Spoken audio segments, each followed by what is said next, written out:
de procéder à l'appel et donc de vérifier le quorum. Monsieur François Rage. Présent.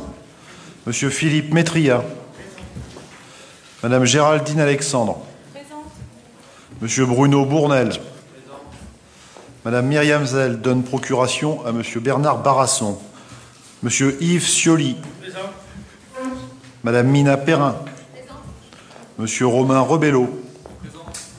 Madame Audrey Nierga. Monsieur Richard Passiuto. Madame Chantal Drodz. Monsieur Bernard Barasson. Madame Evelyne Brun. Monsieur Didier Zimniac. Madame Incarnation Grissabert. Madame Christine Faure. Madame Ariel Onis. Monsieur Christian Tournadre. Monsieur Nourdine Hachmilançon. Monsieur Didier Clavel. Madame Florence Joly.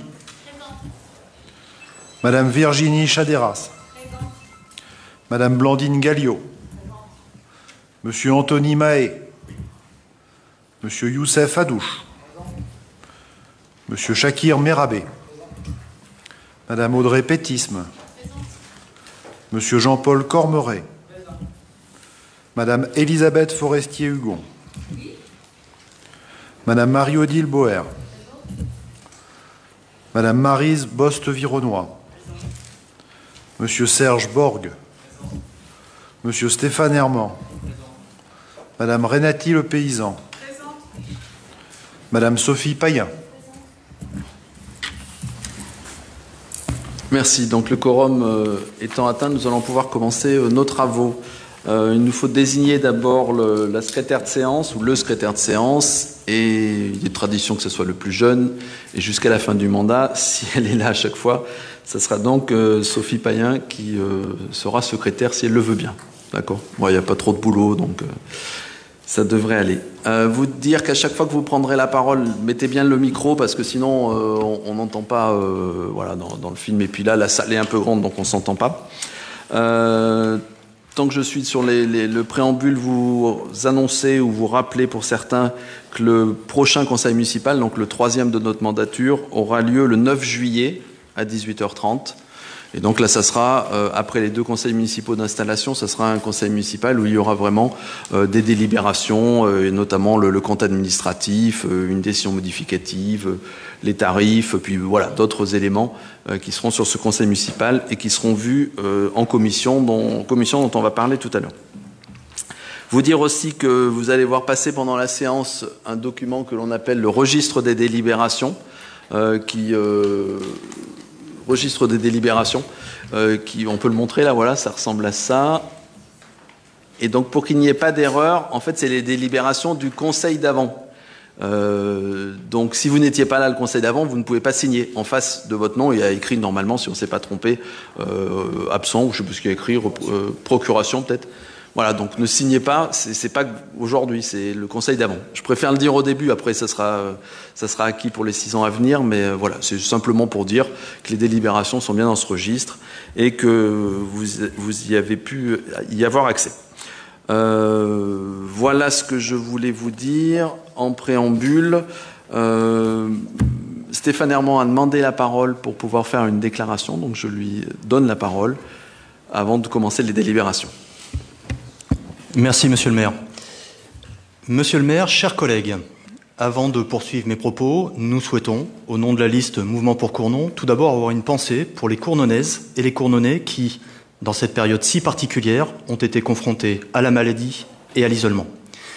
Le conseil municipal d'installation aurait été un moment symboliquement fort pour rendre hommage à celles et ceux qui, durant des mois, ont contribué à faire en sorte que notre quotidien soit le plus supportable possible et observer une minute de silence en mémoire de celles et ceux qui ont perdu la vie du fait de cette pandémie. Nous souhaitons également que nous gardions à l'esprit la situation des chefs d'entreprise de notre territoire qui, en plus de la crise sanitaire, font désormais face à une crise économique sévère. Ils auront besoin, dans les semaines et les mois à venir, de tout notre soutien et notre dynamisme. Lors de ce premier conseil, vous nous avez fait part des priorités sur lesquelles vous entendez agir durant les 6 années qui s'ouvrent à nous. Nous souhaitons aujourd'hui vous faire part des priorités qui nous semblent aujourd'hui essentielles pour faire bénéficier à notre belle ville de la nouvelle dynamique dont elle a besoin. Vous verrez, même si certaines priorités nous sont communes, certaines n'ont pas été abordées et nous vous invitons à élargir la liste que vous vous êtes fixée. Nous vous proposons que nous puissions, ensemble, travailler à faire de Cournon une ville plus respectueuse de son environnement. Les contraintes climatiques ne sont plus des menaces, elles sont malheureusement devenues des réalités. C'est un enjeu majeur sur lequel nous devons travailler afin que le plus grand nombre puisse bénéficier d'un environnement agréable. Les phénomènes extrêmes deviendront malheureusement monnaie courante et il nous appartient, au travers des décisions que nous aurons à prendre pour les aménagements futurs, mais également pour ceux qui sont dans les cartons depuis des années et qui peuvent encore être améliorés, d'avoir à l'esprit ces paramètres. Je pense notamment au projet de réaménagement de la plage Joseph Gardet, au traitement du plan d'eau, qui, avec l'arrivée des fortes chaleurs, je le crains, sera pour la énième année à utilisation restreinte, ou encore le contournement routier de notre ville, avec la nécessité d'un second pont sur l'Allier. Il nous faudra également garantir une ville à la fiscalité maîtrisée. Nous devons être en capacité de faire plus, mieux, avec autant. Cela passera par le gel du taux d'imposition ménage durant l'intégralité du mandat qui s'ouvre à nous, et ce, pour limiter la pression fiscale sur les familles, surtout dans une période d'incertitude à venir pour de nombreux ménages français. Nous souhaitons également que nous puissions travailler à une ville plus protectrice pour ses habitants. La problématique de la sécurité a, pendant de trop nombreuses années, été peu ou mal appréhendée par l'exécutif en place. Il est désormais temps de ne plus ignorer le sentiment d'insécurité sur lequel nous alertent de très nombreux Cournonnais et prendre les mesures nécessaires pour que Cournon redevienne une ville apaisée. Le développement économique doit également être une de nos préoccupations majeures.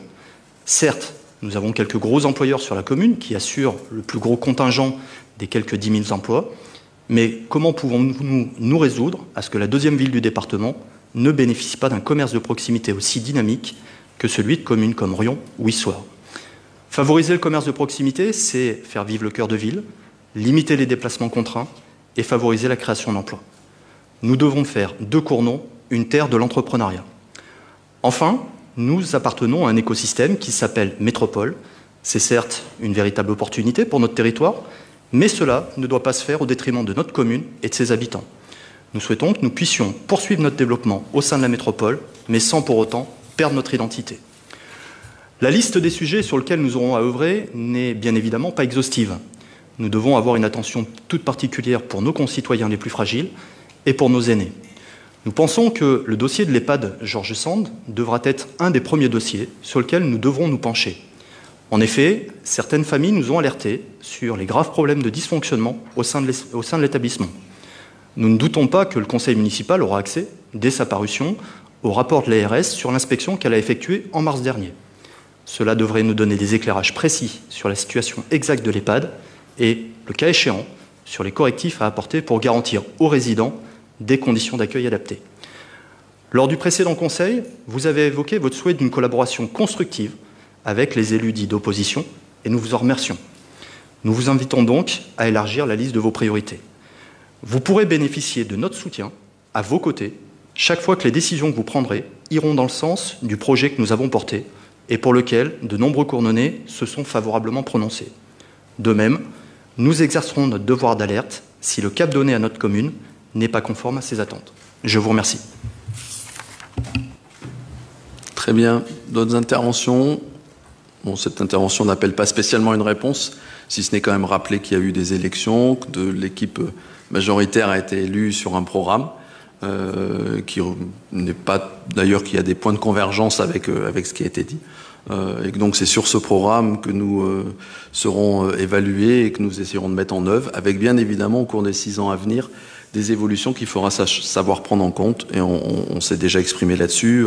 Suite à une crise sanitaire comme on a pu la vivre, il y aura des priorités qui seront peut-être légèrement modifiées.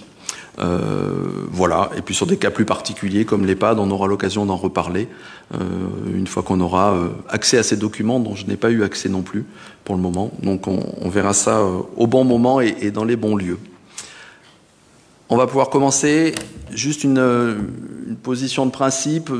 Vous avez pu voir que sur ces délibérations, ce n'est que des nominations sur beaucoup de soit d'associations, soit d'instances, etc.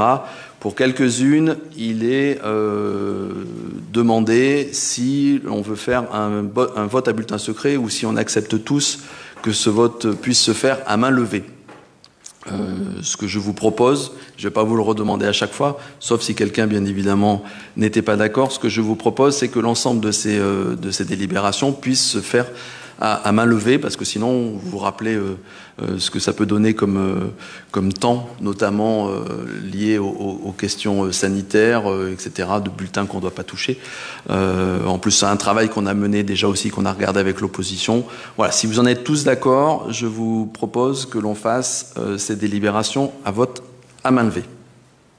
Il n'y a pas d'avis contraire là-dessus, il n'y a pas d'abstention.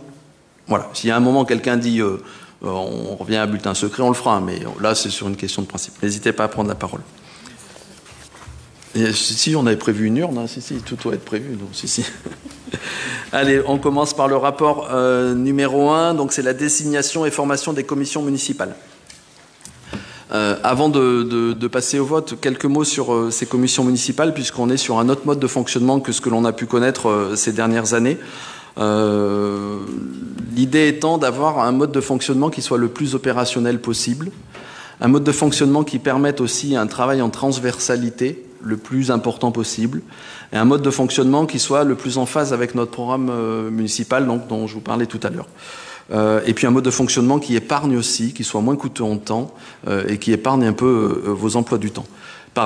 Précédemment, il y avait souvent une commission par adjoint, ce qui aurait fait ici 10 commissions, et en fait des commissions qui étaient quelquefois les unes à côté des autres sans beaucoup de sens et de cohérence, ou en tout cas une cohérence qui était plus difficile à trouver.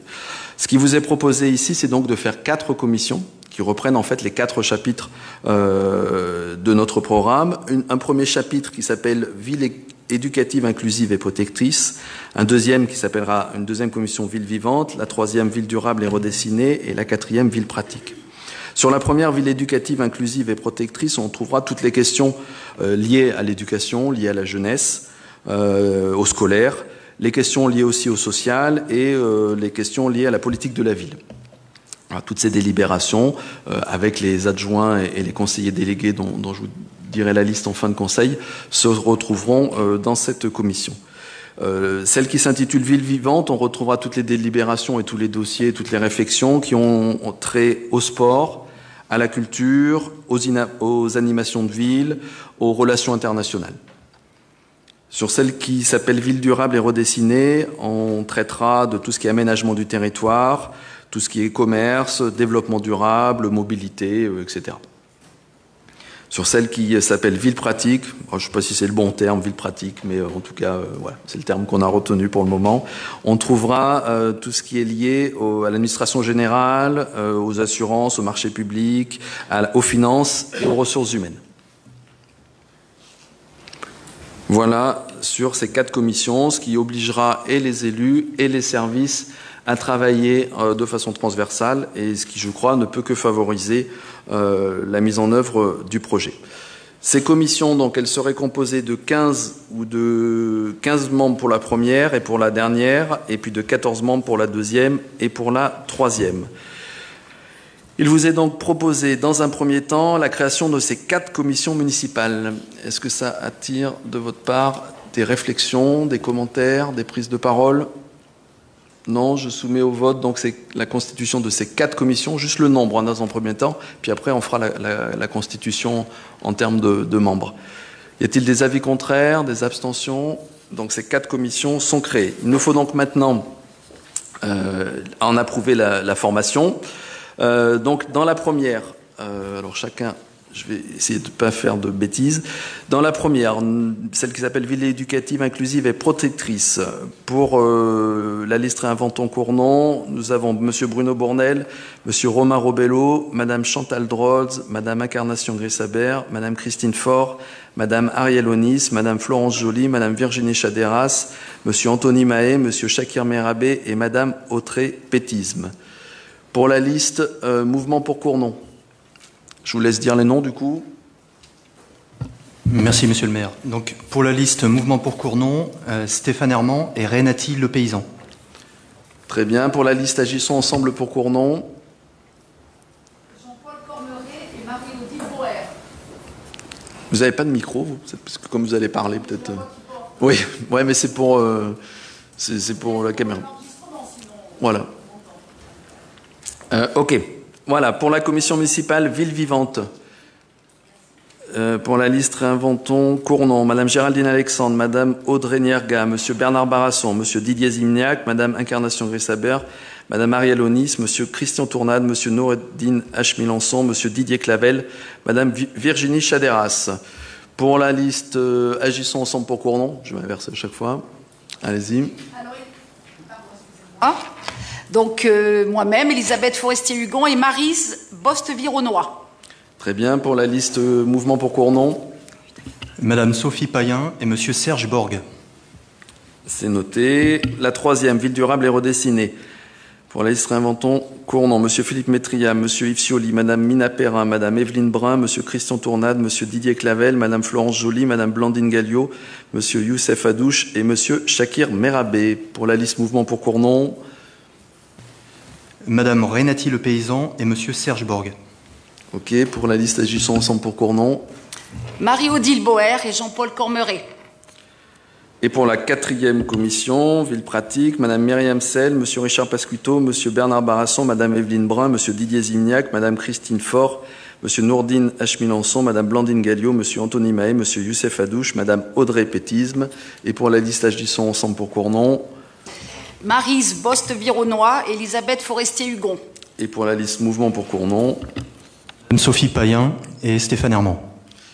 Très bien, chacun a pu prendre note de ces commissions. Chaque élu est représenté 2 fois, ça me semble équitable, et la représentativité de l'opposition, entre guillemets, est bien présente. Y a-t-il des avis contraires? Y a-t-il des abstentions? C'est adopté à l'unanimité et nous allons donc pouvoir travailler dès la semaine prochaine, puisque ces commissions vont devoir se réunir pour pouvoir désigner leur vice-président. Le vice-président de la commission numéro 1 sera Bruno Bournel. Le vice-président de la commission Ville Vivante sera Géraldine Alexandre. La troisième, Ville durable et redessinée, ce sera Mina Perrin. Et la quatrième, ce sera Richard Pasquito. Ces commissions se réuniront mardi prochain à 18h, tous les quarts d'heure, à 18h, 18h15 dans l'ordre, 18h30, 18h45, ce qui vous évite de perdre trop de temps. Vous restez là, vous rentrez, ça dure un quart d'heure, c'est juste moi qui prends la parole, en tant que président de la commission, et qui vous propose la désignation du vice-président dont je viens de vous donner le nom, et puis c'est tout. Et ensuite, elles se réuniront à peu près 15 jours après pour étudier les premières délibérations qui passeront au conseil municipal je vous ai donné la date tout à l'heure, du 9 juillet. Voilà. Mais on pourra peut-être donner d'ailleurs les dates mardi prochain, comme ça pour que tout le monde puisse l'avoir. On continue. Rapport numéro 2, détermination du nombre d'administrateurs devant siéger au Centre communal d'action sociale de la ville de Cournon, plus communément appelé le CCAS. Nous avons la proposition qui vous est faite, c'est d'aller au maximum du nombre de membres possible. Et donc, il vous est proposé de fixer à 17 le nombre d'administrateurs, 17 qui se répartissent en fait de la façon suivante. Le maire président, qui est membre de droit, 8 membres élus au sein du conseil municipal, c'est ceux dont nous allons délibérer à la suite, et 8 membres nommés par le maire, qui sont issus d'associations. Donc nous avons envoyé un courrier, j'ai signé un courrier en direction des associations, le Resto du Cœur, etc., l'UDAF, et on commence à avoir des retours, et on aura des membres qui seront nommés par le maire dans ces listes-là. Pour les 8 membres élus... Ah oui, il faut d'abord qu'on vote sur le nombre de 17. Donc c'est le maximum, c'est ce qui nous permet d'avoir le plus d'énergie humaine au sein de ce conseil d'administration qui se réunit aussi souvent que le conseil municipal et qui traite quand même aujourd'hui des questions sociales, des questions de petite enfance, des questions des seniors, etc. Donc voilà, c'est une belle commission, ça aussi. Y a-t-il des avis contraires pour se fixer ce nombre à 17? Y a-t-il des abstentions? C'est adopté à l'unanimité. Donc il nous faut maintenant désigner les membres. C'est là que je vous rappelle qu'on va le faire à main levée si vous en êtes d'accord. Sur les 8 membres, donc il y en aurait 6 pour la liste Réinventons Cournon. Nous vous proposons les noms de Monsieur Bruno Bournel, Madame Mina Perrin, Monsieur Romain Robello, Madame Incarnation Grissabert, Madame Ariel Onis et Madame Florence Joly.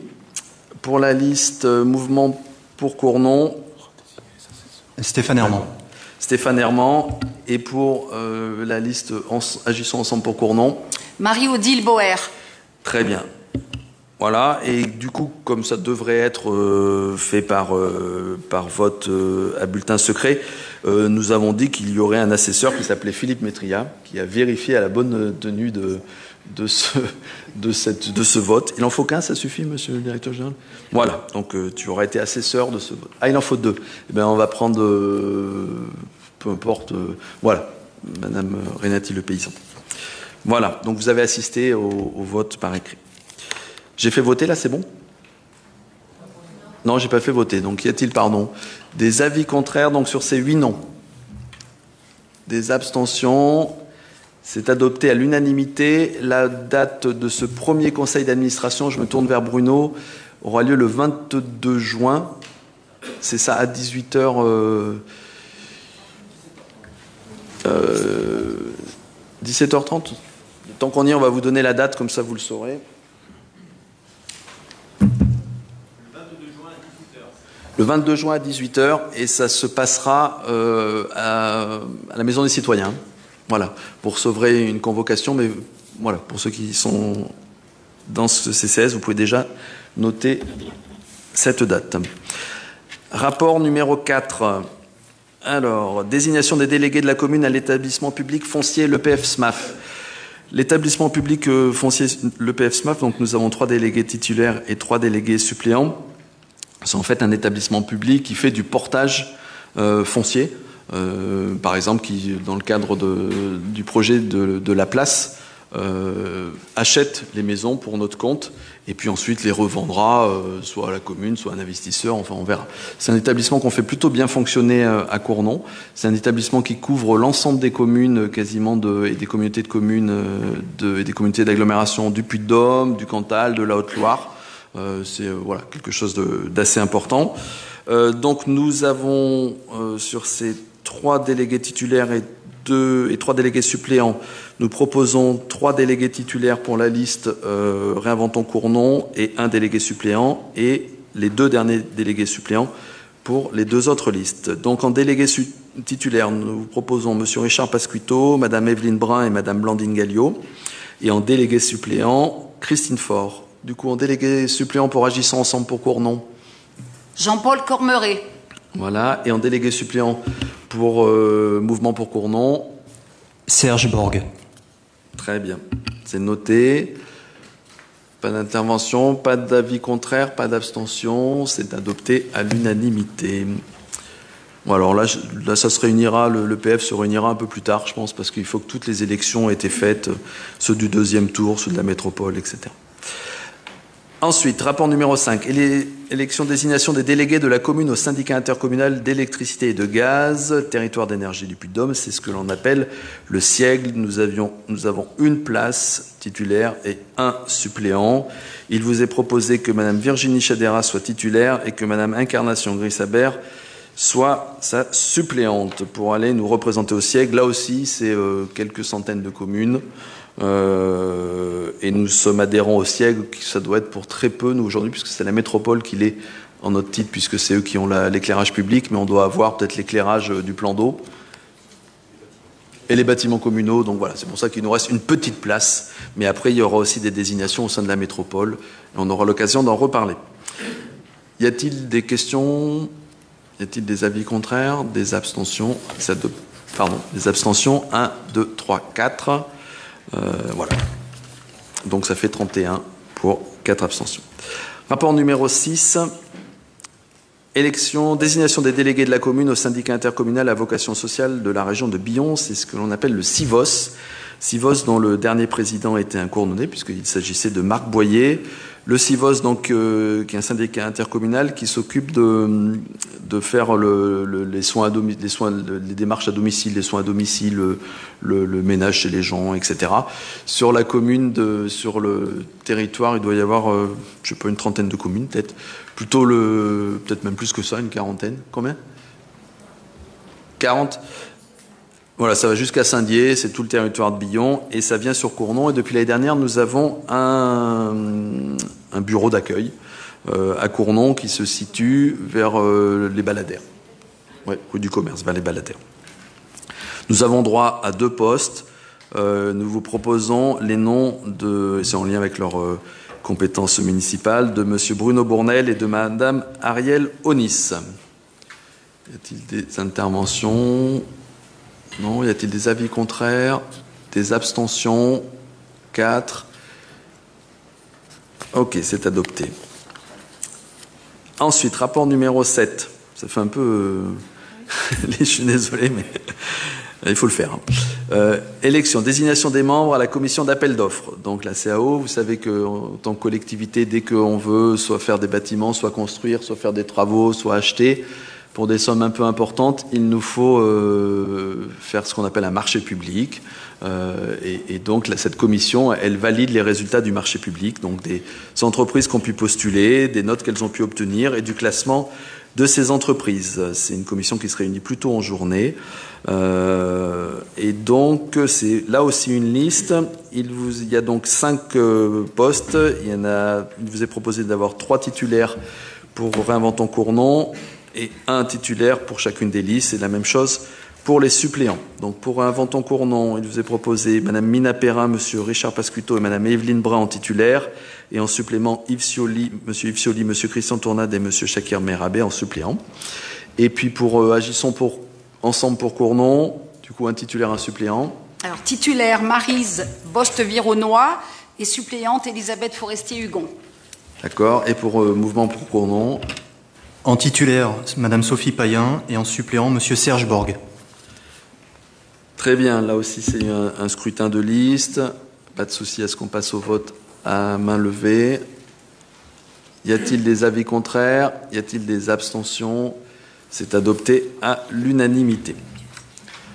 Ensuite,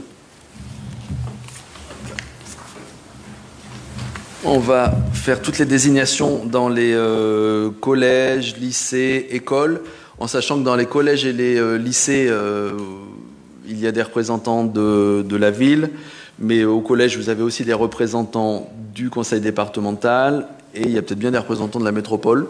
Oui. Et au lycée, vous avez des représentants du conseil régional et des représentants de la métropole. Donc, il y en a certains qui pourront s'y retrouver aussi à d'autres titres. Et dans les écoles, il y a un représentant de la municipalité sur chacun des groupes scolaires. Sur le lycée, nous avons droit à un titulaire et un suppléant. Nous vous proposons, c'est lié à leurs compétences, l'adjointe aux affaires scolaires, Madame Chantal Rhodes, et en déléguée suppléante, Incarnation Grissaber, qui siégeait avant au lycée. Pas d'intervention. Y a-t-il des avis contraires? Des abstentions? Adopté. Le collège Marc Bloch, de la même façon, nous proposons Chantal Rhodes et en suppléant M. Philippe Métria, qui y était déjà. Y a-t-il des avis contraires? On en est au rapport numéro 9. Des abstentions? 4. Voilà, adopté. L'autre collège, celui de la Ribère, nous proposons Incarnation Grissaber, qui y était déjà, et en déléguée suppléante Blandine Galliot. Y a-t-il des avis contraires? Des interventions? Non. Des avis contraires? Des abstentions? 4, je suppose. C'est adopté. Ensuite, nous arrivons aux écoles, aux établissements scolaires maternels et élémentaires de Cournon. Donc, vous savez que Cournon a une particularité, puisque nous avons 4 écoles élémentaires et 5 écoles maternelles. Il est proposé que sur ces 9 écoles, il y en ait 7 qui soient à la liste Réinventons Cournon, et puis une chacune pour les 2 autres listes.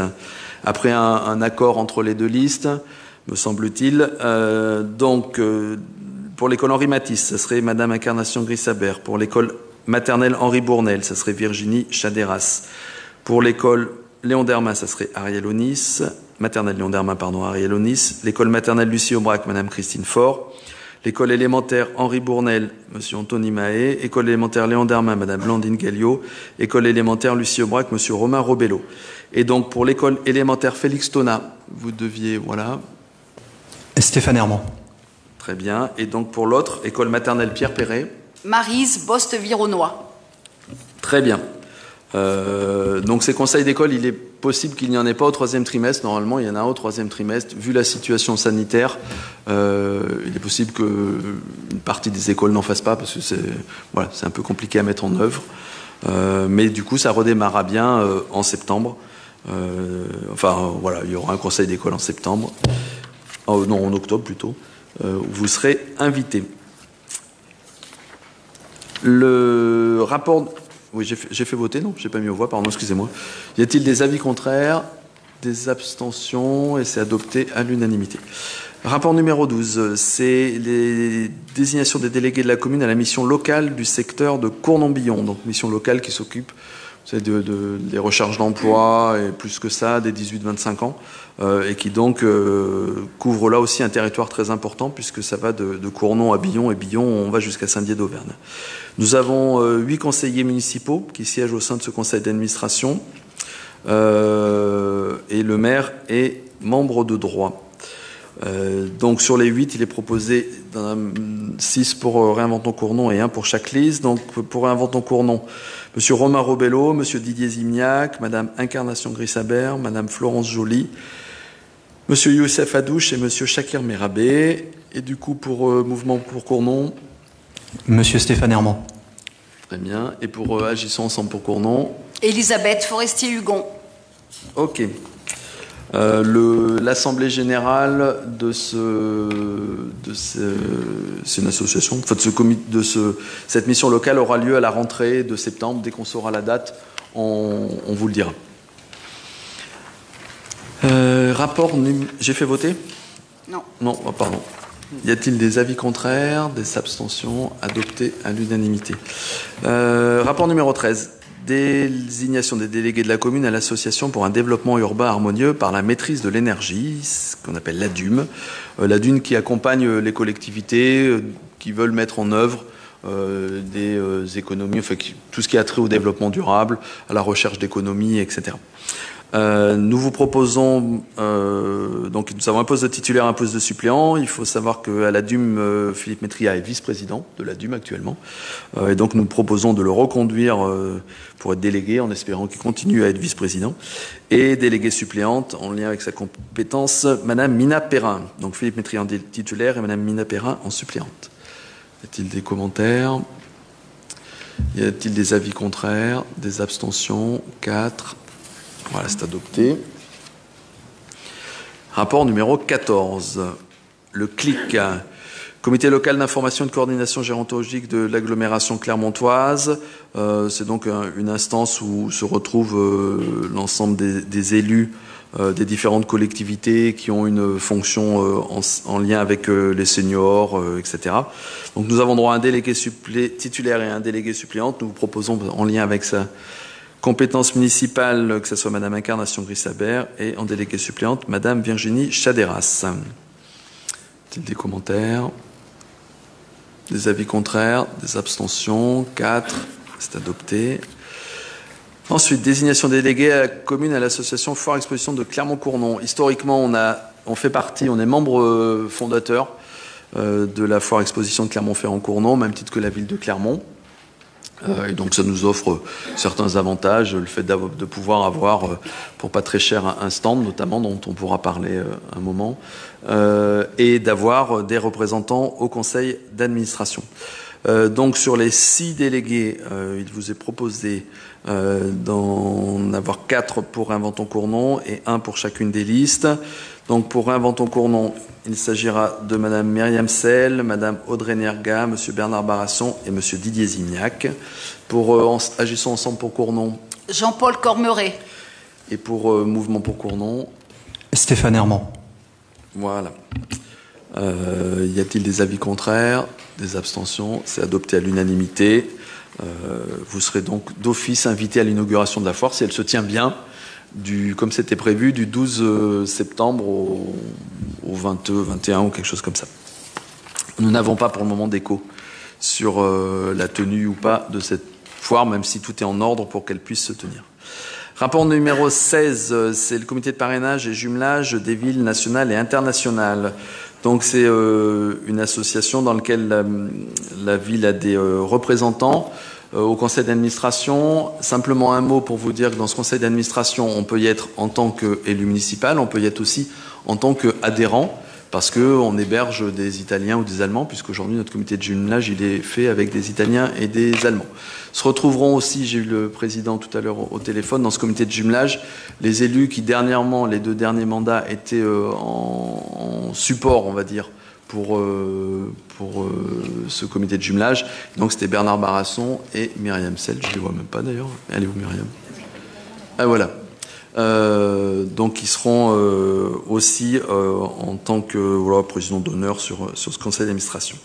Donc il vous est proposé 6 noms, là aussi 4 noms pour Réinventons Cournon et 1 nom pour chacune des listes. Donc Madame Géraldine, c'est en lien avec leurs compétences, là, Madame Géraldine Alexandre, Monsieur Nourdine Hachemi Lançon, Monsieur Anthony Maé et Monsieur Shakir Merabé. Et puis pour ensemble, ensemble pour Mouvement pour Cournon, pardon. Monsieur Serge Borg. Et puis pour Agissons ensemble pour Cournon. Elisabeth Forestier-Hugon. Très bien. Y a-t-il des avis contraires? Des abstentions? C'est adopté à l'unanimité. Et là, je pense qu'il y aura une réunion assez vite. Désignation d'un délégué de la commune à l'association accompagnement personnalisé pour l'insertion. C'est donc en parallèle, on va dire, en complément de la mission locale, une association qui est encore plus fixée sur un type de population et notamment sur les questions d'insertion. Nous avons droit à un poste, les locaux sont à Cournon, et donc nous vous proposons, c'est aussi en lien avec sa compétence municipale, nous avons qu'un poste, un seul poste et un seul poste de titulaire. Nous vous proposons le nom de Monsieur Romain Robello. Pas de questions. Y a-t-il des avis contraires? Y a-t-il des abstentions? 4 abstentions. Adopté. Rapport numéro 18, c'est le COS, le Comité des œuvres sociales du personnel municipal et du CCAS. Nous avons 1, 2, 3, 4, 5, 6, 7, 8 postes. Donc c'est essentiellement d'être présent à l'Assemblée Générale du COS et puis voilà, de répondre présent quand il y a une manifestation du COS pour leur Noël ou autre chose. Et donc nous vous proposons 6 plus 1 plus 1. Pour Réinventons Cournon, Madame Myriam Sel, Monsieur Yves Cioli, Madame Audrey Nierga, Monsieur Richard Pasquito, Monsieur Didier Zignac et Madame Incarnation Grisabert. Pour Agissons ensemble pour Cournon, Marie-Odile Boer. Et puis pour Mouvement pour Cournon, Madame Renati Le Paysan. Très bien. Y a-t-il des avis contraires, des abstentions? C'est adopté à l'unanimité. Nous arrivons bientôt un peu au bout de ça. Alors, la désignation d'un correspondant défense. Voilà, on a besoin d'un correspondant défense parmi les membres du conseil municipal. Cette personne est l'interlocuteur privilégié des autorités civiles et militaires dans la commune pour ce qui concerne les questions de défense et les relations armée-nation. Il relaie également les informations relatives aux questions de défense auprès du conseil municipal et des habitants de la commune. Il y a une personne, et nous vous proposons le nom de Myriam Sel, qui est adjointe aussi chargée des cérémonies commémoratives. Et donc, ça fait un peu sens avec tout ça. Y a-t-il des interventions? Y a-t-il des avis contraires, des abstentions? 4 adoptés avec 4 abstentions. Alors là, c'est la proposition de commissaire pour la constitution de la commission communale des impôts directs. C'est une commission qui se réunit une fois par an, qui étudie en fait l'ensemble des nouvelles constructions qui ont eu lieu, que qu'elles soient collectives ou qu'elles soient individuelles, et qui classe ces constructions dans une catégorie qui va elle-même déterminer l'impôt foncier qui sera payé par la personne selon la catégorie. On est plus ou moins taxé. Il nous est demandé de proposer 16 noms, en sachant que sur ces 16 noms, il y en aura 8 qui seront retenus. Alors 16 noms de commissaires titulaires et 16 noms de commissaires suppléants. Donc, vous voyez qu'on est déjà 35, donc ça fait quasiment tous. Sur ces 16 noms, 8 seront retenus par l'État. C'est l'État qui retient ça. Hein, c'est ça ? La direction des finances, qui retiendra 8 noms. Elle fait des vérifications en fonction de vos professions, etc. Là aussi, je vous propose donc de faire un vote à main levée. Donc, sur les 16, nous vous proposions 12 pour la liste Réinventons Cournon et puis 2 et 2. pour les titulaires et pareil pour les suppléants. Alors, pour les commissaires titulaires, pour Rainventon-Cournon, M. Marc Boyer, M. Richard Pasquito, Mme Christine Forme, Mme Evelyne Brun, M. Christian Tournade, M. Didier Clavel, Mme Virginie Chaderas, Mme Géraldine Alexandre, M. Philippe Métria, M. Bruno Bournel, Mme Myriam Sel, M. Yves Cioli. Pour Mouvement pour Cournon, vous avez 2 titulaires. Oui, nous vous proposons Mme Zulika Delavie et M. Gérard Kowalczyk. Voilà, puisque les élus, ce n'est pas forcément des élus du conseil municipal. Et puis pour Agissons ensemble pour Cournon. Alors Yves Ramon et Maryse Boste-Vironnois. Très bien. Et alors, je vais vous lire les suppléants aussi. Madame Mina Perrin, Monsieur Romain Rebello, Monsieur Audrey Nierga, Madame Chantal Droz, Monsieur Bernard Barassan, Monsieur Didier Zimniac, Madame Incarnation Grissabert, Madame Ariel Onis, Monsieur Nourdine H-Milançon, Madame Florence Joly, Madame Blandine Galliot, Monsieur Anthony Mahé. Donc il y avait 2 et 2. Alors je ne sais pas du coup si vous avez pu trouver. Agissons ensemble pour Cournon, vous avez trouvé 2 suppléants. Elisabeth Forestier-Hugon et Marie-Odile Boer. D'accord. Et le mouvement pour Cournon? Nous ne souhaitons pas proposer de suppléants. D'accord. Il faut qu'on en mette 2. Ça ne vous dérange pas si on met d'autres noms que de votre liste? Absolument pas. Alors, qui est-ce qui n'a pas son nom dans cette brillante liste? Monsieur Cormeret, on va rajouter un suppléant. Et quelqu'un de chez nous qui n'a pas son nom dans cette liste? Tout le monde a son nom là? Ah ben Shakir, ben voilà, Shakir Merabé en suppléant. Avec ces ajouts-là, pas de problème. Des avis contraires, des abstentions, et c'est adopté à l'unanimité. Désignation d'un représentant de la commune à la commission d'évaluation des transferts de charges de Clermont-Auvergne Métropole. C'est une commission qui se réunit au moins une fois par an, si nécessaire plusieurs fois. C'est celle en fait qui évalue le coût des transferts quand nous transférons du personnel ou des moyens à la métropole. Normalement, je souhaite, on aura l'occasion d'en reparler, que nous ne transférions plus de personnel à la métropole, en tout cas pour les années à venir. Donc on ne devrait pas être... peut-être, on verra. Mais en tout cas, il est nécessaire d'avoir quelqu'un qui fait partie d'une commission. Il y a un représentant par commune. En règle générale, c'est l'adjoint aux finances, parce que c'est des questions de gros sous et des questions de finances. Et la commission fait un rapport qu'elle propose à l'exécutif et au président de la métropole. Nous vous proposons donc la candidature de M. Richard Pasquito en tant qu'adjoint aux finances pour faire ça. Y a-t-il des questions? Des avis contraires? Des abstentions? 4 abstentions. C'est adopté. Nous avons fini pour cette partie de délégation, en sachant qu'il est possible que nous en ayons d'autres en lien avec la métropole. Donc on verra quand la métropole sera installée, s'il y a des délégations liées à la métropole, mais dans lesquelles on peut avoir d'autres élus que les seuls élus métropolitains. On en reparlera à ce moment-là. Et il sera possible aussi qu'on organise, mais ça on le verra dans notre mode de fonctionnement, des commissions extra-municipales dans lesquelles peut-être qu'on les validera un peu officiellement au travers d'une délibération. Il existait déjà des commissions extra-municipales, notamment chargées de la voirie et de l'accessibilité.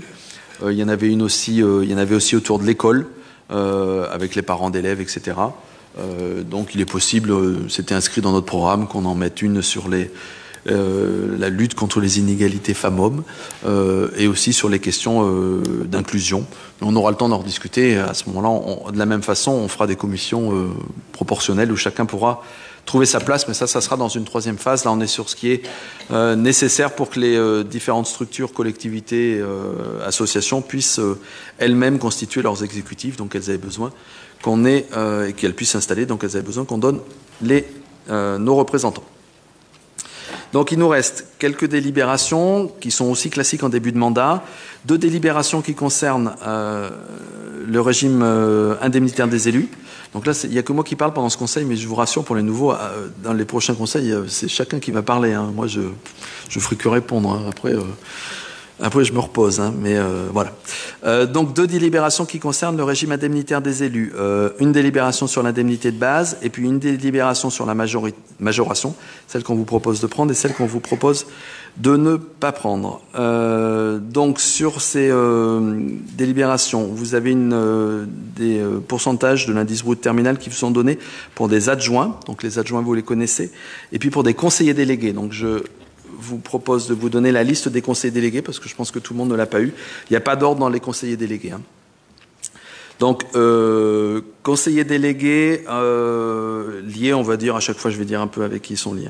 Liés avec Madame Géraldine Alexandre, donc Monsieur Didier Zimniac, qui va être plus particulièrement chargé, alors de l'accompagner, c'est déjà un gros boulot, mais qui va être plus particulièrement chargé de la culture et des relations internationales. Toujours, alors je vais... Toujours, elles ne sont pas dans cet ordre-là, toujours pour accompagner Géraldine Alexandre, Monsieur Christian Tournadre, qui sera conseiller délégué plutôt chargé du domaine du sport. Ensuite, Monsieur Didier Clavel sera conseiller délégué auprès de Monsieur Yves Cioli. Monsieur Didier Clavel sera en charge du commerce de proximité. Je vous donne une info, c'est pas un vote, il n'y a pas de vote, c'est un arrêté du maire, mais c'est pour que tout le monde l'ait bien. Ensuite, auprès de Monsieur Bruno Bournel, nous avons 2 conseillers délégués. Un premier conseiller délégué, donc un conseiller délégué, Madame Incarnation Grissabert, qui sera en charge des seniors, notamment du PRIS, la journée des seniors, etc. Et puis, alors je vais prendre Ariel Onis, qui doit être là. Ah ben non, mais j'ai pas sa délégation, mais pourtant elle l'est, donc elle doit être accrochée. Donc Ariel Onis, qui sera en charge de tout ce qui est petite enfance, notamment. Après, celle-là, je vais la passer après. Madame Evelyne Brun, qui sera, alors pas rattachée à un adjoint, rattachée un peu directement à moi, qui sera en charge de l'administration générale. C'est un énorme travail, l'administration générale, puisque c'est notamment les signatures de tous les documents administratifs qui sont... que les citoyens viennent chercher à la mairie, et qui sera aussi donc en charge de l'état civil et du camping. Ah ben j'ai retrouvé Ariel Onis, voilà, donc en charge de la petite enfance, rattaché à Bruno Bournel. Ensuite, Madame Florence Joly sera rattachée à Chantal Rhodes, donc adjointe aux affaires scolaires. Madame Florence Joly sera plus particulièrement chargée de tout ce qui est de la jeunesse et de la citoyenneté. Et puis il y en a 3 autres qui, elles, sont rattachées plutôt à moi en relation avec aussi leur domaine de compétences à la métropole. Donc Madame Christine Faure sera chargée notamment d'avoir un regard sur tout ce qui est l'eau et l'assainissement, en lien avec la métropole. Monsieur Bernard Barasson sera chargé là aussi de tout ce qui a trait à l'attractivité touristique du territoire.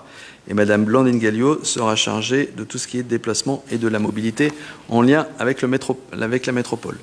Ce qui fait donc 10 conseillers délégués, 10 adjoints et 10 conseillers délégués. Ces fonctions d'adjoint, notamment d'adjoint et de conseiller délégué, nécessitent pour la plupart d'entre eux un temps partiel, la mise en œuvre d'un temps partiel. Et donc quelque part, pour certains qui n'ont pas de temps partiel, je pense à Philippe, de moins fabriquer de yeux, puisqu'il fabrique des yeux, lui. Et donc, ben, on peut bien dire. Et donc, il est prévu pour les adjoints et les conseillers délégués, pour le temps passé et puis la compensation de ces pertes de salaire, des indemnités, qui ne sont que des indemnités, puisqu'on ne cotise pas à la retraite de la même façon, etc., etc. C'est les chiffres qui vous sont proposés ici. Il faut savoir qu'ils sont semblables aux chiffres de la dernière fois, même un peu inférieurs pour les conseillers délégués, puisqu'il y a un peu plus de conseillers délégués, et qu'ils rentrent dans l'enveloppe qui était prévue initialement. Ils sont obligés de rentrer dans l'enveloppe qui nous est dictée, mais ils rentrent dans l'enveloppe qui était prévue initialement les précédents mandats, en tenant compte qu'il y a un adjoint en plus. Vous dire aussi que quand on n'est pas adjoint ou pas conseiller délégué, on a droit à certains accompagnements, certaines aides. Vous avez un petit document qui a été fait par le service des ressources humaines. Normalement, vous l'aviez dans votre pochette, c'est ça, hein? Voilà, ça a été distribué, que je vous invite vraiment à lire. Pour les jeunes mamans, si vous avez des frais qui sont liés aux gardes d'enfants, ça peut être pris en charge. Voilà, il faut le savoir. Pour ceux qui ont... il faut que je retrouve la page. Je suis élu municipal salarié, puis je bénéficiais d'un congé. Non, c'est pas celui-là, pardon.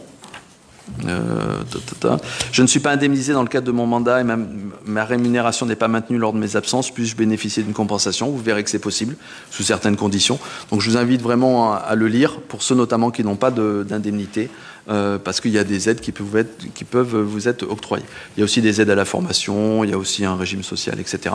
Je vous ai écrit un courrier à tous d'ailleurs, que j'ai signé hier ou avant-hier, pour vous demander quelques informations là-dessus. Je finis sur les deux délibérations et après je vous donnerai la parole et on passe au vote. Les critères d'attribution des régimes indemnitaires, ils sont liés à la taille de la ville. Donc on est entre 20 000 et 49 999. Ils sont liés aussi à quelques caractéristiques qui peuvent permettre de majorer le niveau de base. Nous avons deux possibilités de majoration. Une première possibilité qui est liée au fait que nous sommes une commune, je ne sais pas comment on dit, mais bureau centralisateur de canton, voilà, conseil départemental, donc qui permet qu'on ait une majoration de 15% par rapport à l'indemnité de base. Nous vous proposons de prendre en compte cette revalorisation. Il y a une deuxième possibilité qui était d'octroyer une majoration au titre des communes qui, au cours de l'un au moins des 3 derniers exercices, ont été attributaires de la dotation de solidarité urbaine. Nous vous proposons, par souci aussi d'économie liée à l'enveloppe qui aurait été bien plus importante, et puis pour rester dans de la mesure, on va dire, puisque c'est des sommes qui sont conséquentes, mais qui viennent en face de salaires qui n'existent plus. Nous vous proposons de ne pas retenir cette majoration possible. Voilà l'objet de ces deux délibérations. Peut-être qu'il y a des gens qui veulent intervenir par rapport à ça. Voilà, je suis posé. Madame Hugon. Tout à fait. Alors, je voulais expliquer notre position. On n'a pas encore voté, mais nous allons voter contre. Explication de vote, c'est bien. Dispositions 21 et 22, et je voulais expliquer cette position rapidement. Je l'ai d'ailleurs évoqué avec vous, Monsieur le maire, lors de notre rencontre vendredi dernier. Dans notre groupe, et notre programme, nous avions évoqué d'allouer une indemnité pour chaque, effectivement, élu, qu'il soit dans la majorité ou dans l'opposition, parce qu'il y a un investissement de chaque personne, et ça nous paraît être un échange correct et respecter l'équité. Donc, je l'ai évoqué avec vous, vous m'avez dit que votre décision était différente. Je dis que vous pouviez, au sein de l'enveloppe qui est contrainte, j'en ai bien conscience, faire une répartition différente. Des interventions, Monsieur Armand ? Oui, merci, Monsieur le maire. Au nom de la liste Mouvement pour Cournon, du groupe Mouvement pour Cournon, nous voterons également contre ces deux délibérations. Alors, pas pour les mêmes raisons que nos collègues qu'a exprimé Madame Hugon, mais vous nous avez fait part lors du dernier conseil municipal du coût que devra supporter effectivement la commune du fait effectivement du Covid. Vous avez parlé d'une enveloppe de 200 000 €. Et il nous aurait semblé opportun, au moins pour quelques mois, qu'on puisse se passer de cette majoration. Donc, par principe, nous voterons contre. Ok.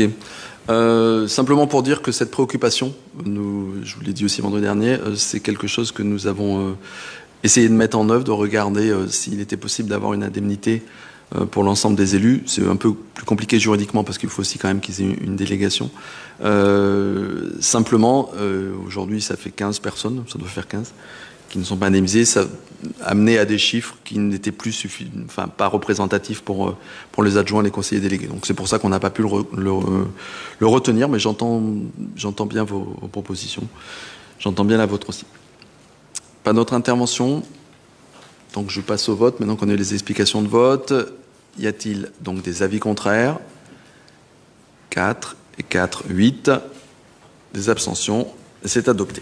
Merci beaucoup. Alors ça, c'était pour la première, pardon. La deuxième, je suppose ça pareil.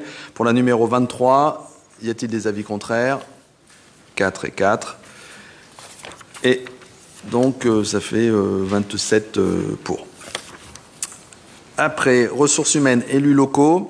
Vous avez le droit, donc c'est important cette délibération, c'est pour vous rappeler à tous qu'en tant qu'élu local, vous allez être confronté à des dossiers redoutablement complexes. Je crois que c'est aujourd'hui le développement de la vie publique, c'est de plus en plus complexe, à la fois juridiquement, à la fois dans les aspects financiers, dans les aspects de contraintes, de lois, etc.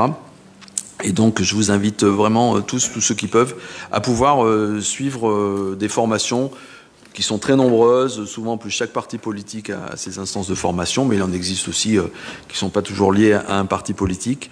Il nous est demandé, dans le cadre de cette délibération, de déterminer des orientations. C'est des orientations très classiques dans lesquelles on peut tous se retrouver, qui est donc une formation destinée à permettre une meilleure connaissance du fonctionnement des collectivités territoriales et de leur évolution. Une autre priorité qui est formation destinée à appréhender les problématiques rencontrées dans les secteurs dans la collectivité à la charge. C'est plutôt, voilà, faut plutôt être intéressé par ce dont on s'occupe. Et puis, destiné à accroître l'efficacité personnelle, ça peut être la prise de parole en public, la gestion du temps, etc. Avec ces 3 priorités, on couvre l'ensemble des formations. Et donc, vous n'hésiterez pas auprès du directeur général des services, je pense que ça doit passer par toi, pour récupérer quand vous avez besoin vous avez trouvé un stage de formation auquel vous voulez accéder, ou c'est les RH peut-être, je me tourne plutôt vers les ressources humaines alors, vers Madame Laurence Jarry, pour aller dire voilà, j'ai trouvé ce stage, il m'intéresse, dans quelles conditions je peux y aller et comment ça se passe. Voilà, il y a des crédits qui sont prévus. S'il y a nécessité, on pourra réabonder ces crédits en sachant qu'ils ne doivent pas excéder 20% du montant total des indemnités de fonction allouées aux élus locaux. Pas de commentaires, pas d'intervention. Y a-t-il des avis contraires, des abstentions? Et c'est adopté à l'unanimité. Nous arrivons à la fin des délibérations. À la fin de chaque conseil, je me dois de vous faire part des décisions qui ont été prises. Alors là, c'est des décisions qui ont été prises par le précédent maire, donc par Bertrand Pasquito. Donc la première décision, c'était une demande de subvention auprès de l'État, Direction régionale des affaires culturelles Auvergne-Rhône-Alpes, donc la DRAC, pour un projet multi-artistique en partenariat avec le collège Laribert. Donc une demande de 2500 €. Il n'y a pas de vote, c'est juste une information. La deuxième, c'est la réalisation d'un emprunt d'un montant de 1 million €, donc qui était bien sûr inscrit dans le budget, qui a été contracté auprès de la Banque populaire d'Auvergne. Je vous invite à regarder le taux qui était de 0,54% sur 15 ans, ce qui est vraiment un taux, je ne suis pas sûr qu'un jour on ait plus bas que ça, parce que ça commence un petit peu à remonter. Donc on a fait cet emprunt-là. On a fait un autre emprunt de 790 000 € qui est lié, lui, à l'équilibre du budget de la ZAC République, dont on aura l'occasion de reparler à la rentrée de septembre, comme je l'ai indiqué vendredi dernier aux 2 responsables de l'opposition. On fera dès début septembre, on fera une réunion, toute commission ou un conseil municipal fermé, peu importe comment on l'appellera, où tous les élus seront là, et on pourra construire ensemble, faire un point sur où on en est et construire ensemble cette ZAC République. Donc là, c'était un prêt pareil, 0,54%. Et c'était auprès de la Banque populaire aussi. Ensuite, une demande de subvention auprès de la DRAC pour le Conservatoire municipal de musique de 20 000 €. Donc voilà. Une demande de subvention encore pour le projet plan choral, toujours auprès de la DRAC pour 2500 €. C'est fini pour les décisions. Un document que vous trouverez aussi régulièrement à la fin de votre pochette, qui est le compte-rendu des délibérations adoptées. Traditionnellement, il vous est mis ici sur place. On verra comment on peut organiser le débat autour de ça, si ce n'est que c'est un débat a posteriori, puisque les décisions, le compte-rendu fait état de délibérations qui sont passées au Conseil métropolitain il y a bien longtemps, puisque vous voyez, là c'est celle du 14 février et celui du 20 mai avec la nouvelle composition. Simplement pour vous dire que vous retrouvez les conseils métropolitains sur le site de la métropole. Ils sont filmés. Donc avec ce document, vous pouvez, s'il y a quelque chose qui vous intéresse, vous pouvez aller chercher dans le déroulé de la vidéo s'il y a eu des interventions, comment le dossier a été présenté, etc. En sachant qu'à la métropole, je vous invite à regarder, ça passe en direct, ça ne fonctionne pas comme un conseil municipal.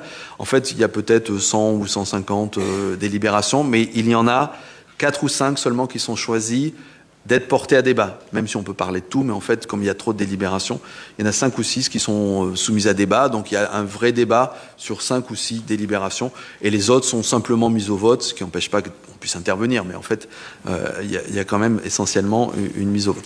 Donc si vous regardez la vidéo, vous allez voir des débats un peu longs sur telle délibération, et puis après, il y a 10 délibérations ou 20 qui vont passer d'un seul coup. Donc, ce que je peux vous inviter dans un premier temps, puis après on verra comment on s'organise, c'est à regarder ces débats. Et si vous avez des questions en fin de conseil, vous pourrez interroger sur ces comptes rendus et sur ce qui a pu être dit.